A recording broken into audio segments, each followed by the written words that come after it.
Still live here at Nasrec in Johannesburg, where the ministerial meeting day 2 is taking place, with ministers having discussions behind closed doors. We know that yesterday the president of the country, President Ramaphosa, made significant statements emphasizing the importance of diplomacy amid heightened geopolitical tensions. He also reaffirmed the absence of high delegation from the United States, saying that their absence would not hinder the progress of these meetings. He also insisted the role of South Africa rather, as the host, just to facilitate dialogues among these countries, the ministers that are here, and also that the African voices should be heard loudly, and also that African nations should unite in growth among African countries. It's so paramount for the development and sustainability of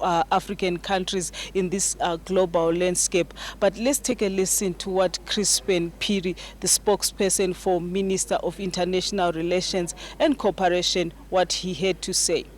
Is the world's top diplomats gathered here to really speak about the geopolitical situation in the world, but also pressing issues that affect many nation states. The rise of artificial intelligence, how do nation states deal with that?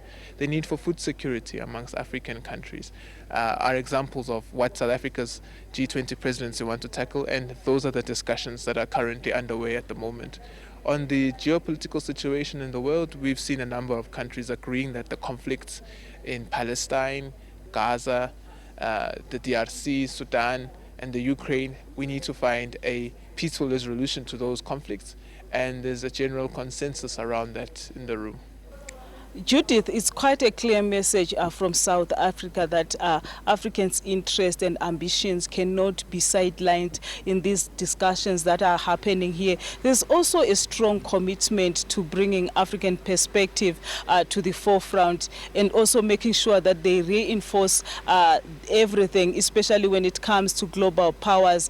But also this platform is to champion the interest of African continent. And we also know that later today we anticipate a briefing from the Minister of International Relations and Cooperation, that is Ronald Lamola, just to provide the media the insights into the outcomes of these ongoing discussions that are happening behind closed doors. We expect to hear more on how South Africa is paving a way for a more exclusive and maybe equitable international cooperation, and also how these collaborative efforts are aimed at tackling pressing issues such as climate change, trade, economic recovery, especially during post-COVID. But as we continue to monitor these developments here, it's also pivotal to remember that this gathering is an opportunity for dialogue, not just within the G20 nations, but for a broader global community, particularly, Judith, on the continent of Africa.